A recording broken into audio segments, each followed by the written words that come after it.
안녕하십니까. 주식시장의 큰 방향과 투자 기준을 제시해드리는 러펀드의 증시 토크입니다. 자, 오늘 금요일입니다. 자, 8월에 첫 주부터 해가지고 시장이 뒤숭숭한 분위기다 보니까 자, 많이 힘드시리라고 생각이 되는데요. 자, 이런 때일수록 우리가 생각해야 될 것이 있습니다. 바로 주식 투자에서 자산 배분 전략을 꼭 사용해야 한다라는 점입니다. 자산 배분 전략, 아마 저의 증시토크 영상, 증시토크 칼럼을 오랫동안 보아오신 분은 아시겠습니다만 자주 언급드려왔죠. 올해 들어서는 한 달에 한 2번 정도는 꼭 글 주제로 삼고 있을 정도고, 그 전부터 계속 자산 배분 전략은 계속 강조해 왔습니다. 자, 특히나 올해 같은 경우 시장 변동성이 확대될 가능성이 높기 때문에 자산 배분 전략을 꼭 취하시라는 것을 올해 초부터 강조 드려왔습니다. 저의 책 시간을 이기는 주식 투자 불변의 법칙에서도 자산 배분 전략은 중요한 비중을 다루고 있는데요. 자, 한 5년 전에 보게 되면은 자산 배분 전략에 대한 개인 투자자의 거부감이 그때 당시는 정말 컸습니다. 그런데 요즘은 그래도 이야기가 통해요. 그런데 이를 실제 투자로 연결하시는 분들은 많지 않기 때문에, 자, 오늘 증시 토크에서는 왜 자산 배분 전략을 해야 되는지 다시 한번 강조 드리도록 하겠습니다. 자, 자산 배분 전략 두 가지 효과가 있습니다. 하나는 위험을 줄이는 효과, 또 하나는 수익이 증가되는 효과입니다. 자, 위험이 줄어든다라는 것은 자산 배분 전략의 가장 큰 효과라고 생각합니다. 자, 직관적으로 생각하시더라도요, 100% 주식에 투자하는 것보다 자산 배분 전략을 통해서 일정 부분 안전자산에 투자를 하게 되면 전체 투자금의 위험도가 낮아지는 것은 사실입니다. 자, 그런데요, 한 가지 더 재밌는 게 있습니다. 단순하게 주식자산, 단순하게 위험자산에 이렇게 구분했을 때는 그 위험도의 축소폭이 그냥 안전자산에 몰아넣은 비중만큼 줄어들겠구나, 그렇게 우리가 생각할 수 있죠. 그런데 이 자산 배분 전략을 취하게 되면요, 전체 위험이 이 두 자산 간의 역의 상관관계에 있는 수익률 특징 때문에 더 크게 줄어드는 효과가 만들어지게 됩니다. 자, 예를 들어서 50대 50 전략을 가지고 한번 이야기를 드리겠습니다. 50대 50 전략은 위험자산 50%, 주식이겠죠. 안전자산 50%에 투자하는 건데, 안전자산은 무엇으로 쓰느냐에 따라서 좀 성격이 많이 틀려집니다. 은행 예금도 있을 수 있고, 혹은 단기 채권 관련한 금융상품, 오늘 예에서는 3년 국고채 관련 ETF, 혹은 달러도 들어갈 수 있고요. 또는 10년 국채 관련한 금융상품도 들어갈 수 있습니다. 자, 그런데 이 1900이 아니네요. 2009년부터 해서 2009년 말부터 해서 최근까지 종합주가지수와 3년 국고채 관련 ETF의 월간 수익률의 표준 편차.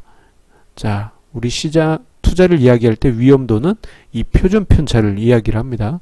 표준 편차를 계산하면요, 주가지수는 3.5%, 그리고 3년 국채 관련 ETF는 0.4%로 계산이 돼요. 국고채가 안전하냐? 그건 또 안전하지가 않습니다. 이렇게 변동성이 있어요. 그래서 주식시장, 채권 가격이 하락하기도 하기 때문에 리스크가 어느 정도 있는 게 사실입니다. 자, 그런데 우리가 직관적으로 생각했을 때는 요 포트폴리오를 반반씩 섞어서 운영할 경우엔 그 표준 편차가 요거의 평균값 대략 2%가 돼야 되지 않을까 싶지만, 자, 실제 이 계산을 해보게 되면요, 요 두 자산의 상관계수가 마이너스 0.14 정도 됩니다. 그러다 보니까 그 직관적인 포트폴리오의 표준 편차보다 더 낮은 마이너스가 아니죠. 1.7%의 표준 편차를 보이게 됩니다. 생각했던 것보다 더 크게 변동성이 낮아진다라는 뜻입니다. 자, 이것은 아주 중요한데요. 이게 상관계수가 여기에 상관계수에 있는 자산일수록 이 수익률의 변동성이 더 크게 줄어드는 특징이 있어요. 그래서 많이 연구되는 것 중에 하나가 안전자산으로 달러를 쓰는 게 어떨까라는 연구도 있고 10년 국채 관련한 금융상품은 어떨까라고 연구하는 부분도 있습니다. 대신에 이제 변동성이 확 줄어든다는 것은 기대 수익률이 낮아지기 때문에 일장일단이 있습니다. 어쨌거나 중요한 건 자산 배분 전략을 취했을 때 리스크가 크게 줄어든다는 것은 우리가 중요하게 봐야 될 대목입니다. 자, 그리고 자산 배분 전략을 취하게 되면요, 요게 단순하게 이제 뭐 다양한 비율과 다양한 기준들이 있을 텐데 한번 세팅하고 끝나느냐? 그게 아닙니다. 주기적으로 혹은 정해진 규칙에 따라서 리밸런싱을 반복해야 돼요. 자, 예전에 보면 금융회사들, 은행, 증권, 보험, 특히 보험, 좀 충격적입니다. 뭐 자산 배분 전략 해준다고 뭐 해놓고는 그냥 처음 가입했을 때, 처음 세팅할 때만 땡 해주고 리밸런싱이 없습니다. 그건 그냥 처음에 그냥 비율만 나누어 준 것 뿐입니다. 그거는 자산 배분 전략이라고 할 수가 없어요. 그래서 여러분들 만약에 내 기억을 생각해 보니까 자산 배분 전략으로 뭔가 금융상품에 가입한 적이 있다 하실 때는요, 꼭 지금 그게 리밸런싱이 계속 주기적으로 혹은 규칙에 따라서 반복되고 있는지 꼭 체크하십시오. 아마 거의 대부분 안 하고 있을 겁니다. 그거 고객님이 하셔야 되는데요. 저쪽 보험 쪽 꼭 체크하세요. 자, 어쨌거나 이러한 리밸런싱이 있게 되면요, 어떤 효과가 있느냐. 자, 이러한 자산 배분 전략의 리밸런싱 속에서 가격이 올라간 투자 자산은 일부 매도를 통해서 비율을 맞춰주고, 가격이 낮아진 평가자산 같은 경우에는 안전자산을 해서 떼오거나 해가지고 뭐 저가로 매수를 하게 되겠죠.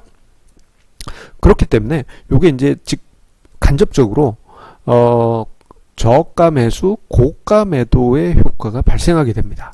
이게 이제 반복이 되게 되면은, 자, 셰넌의 도깨비라고 부르는 현상이 발생하게 되는데, 이게 셰넌의 도깨비가 뭔지 말로 간단하게 설명을 드리면요, 주가지수가 100, 200, 100, 200, 100, 200, 100, 200이 반복되는 어떤 가상의 주식시장이 있다고 하겠습니다. 근데 50대 50 전략으로 요게 이제 주기적으로 계속 비율을 조절하는 거예요.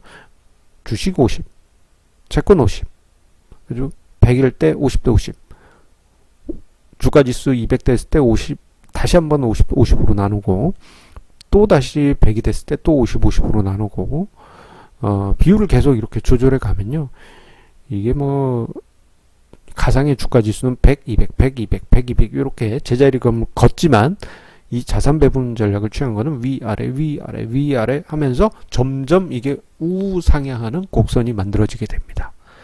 이게 이제 바로 자산 배분 전략의 리밸런싱에 의한 효과, 셰넌의 도깨비입니다. 자, 근데 그 효과가 어느 정도냐? 뭐 아주 강력하진 않지만 장기적으로는 유의미한 효과가 있습니다. 자, 앞서 언급드렸던 50대 50 전략을 월 단위로 50대 50 비율을 계속 맞췄다고 그러한 전략을 계속 사용했다고 가정했을 때요, 단순하게 주가지수에만 투자했을 경우에는 34.9%, 2009년 12월부터 해서 8월 2일까지 이 정도인데, 3년 국고채 ETF 같은 경우 비슷합니다. 안전자산도 비슷한 성과를 냈네요. 33.5% 였습니다. 그런데 50대 50 전략을 사용한 포트폴리오 같은 경우 누적 성과가 36.5%입니다.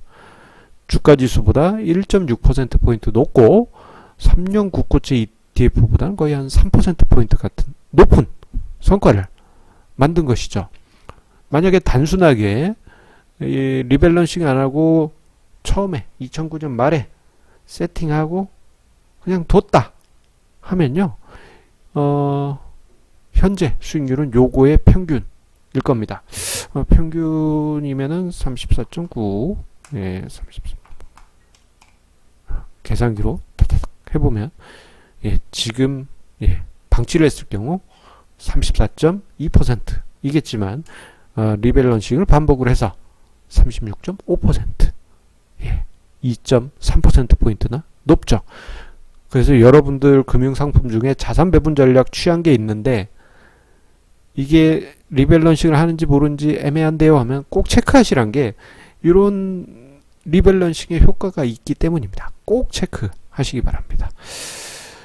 자, 어쨌거나 자산 배분 전략 이렇게 중요합니다. 위험도 줄여주고 수익도 높여주는 긍정적인 효과가 있어요. 자, 특히나 올해는 변동성이 확대되는 시장입니다. 자, 올해 뭐 저희 증시 토크에서 너무 강조드리다 보니까 잔소리처럼 들리실 수 있을 겁니다. 그래서 몇몇 개인 투자자분들은 인생은 한 방인데 소인배처럼 자산 배분 전략을 왜 취하느냐 이러시는 분들도 있어요. 이 소인배는 조선시대에 많이 쓰던 욕이죠. 사람이 쪼쫀하다, 쫀쫀하다, 예, 그런 뜻으로 옛날에 많이 쓰였죠. 좀 기분이 안 좋습니다. 그런 얘기 들으면. 자, 그런데 그렇게 얘기하셨던 분들 중에 주식시장에서 생존하신 분들은 거의 없습니다. 그래서는 좀 순화돼서 표현했지만 거의 대부분 그냥 뭐 주식도 말아먹고 집도 말아먹고 그러신 분들 정말 많아요. 참 끔찍할 정도입니다. 자, 앞으로 향후 증시 오랜 기간 우리나라 증시 변동성이 낮았습니다. 그러다 보니까 이미 겪으신 바와 같이 올해 증시 변동성 매우 높습니다. 이런 변동성에서 살아남기 위해서 그리고 그 변동성을 이기기 위해서라도 자산 배분 전략 꼭 습관처럼 실천하시기를 강하게 조언드리는 바입니다. 자산 배분 전략은 단순 비율 전략 50대 50뿐만 아니라 다양한 방법이 있다는 거 저희 증시 토크 올해 초부터 한번 보시면 있습니다. 예, 유튜브에서는 아마 가치 투자 폴더 개념이 아니, 저기 뭐라고 그러죠? 영상 목록, 예, 그쪽에, 있습니다. 예. 그거 꼭 확인하시고요. 성공 투자에 큰 도움 되시기 바랍니다. 자, 그러면 뜨거운 여름 힘내시고 주말 보내시고요. 항상 강조드립니다만, 요즘 구독자 수 증가가 너무 미약합니다. 자, 구독하기, 좋아하기 꼭 해주시고 많은 분들께도 이렇게 알려주시면 고맙겠습니다. 감사합니다.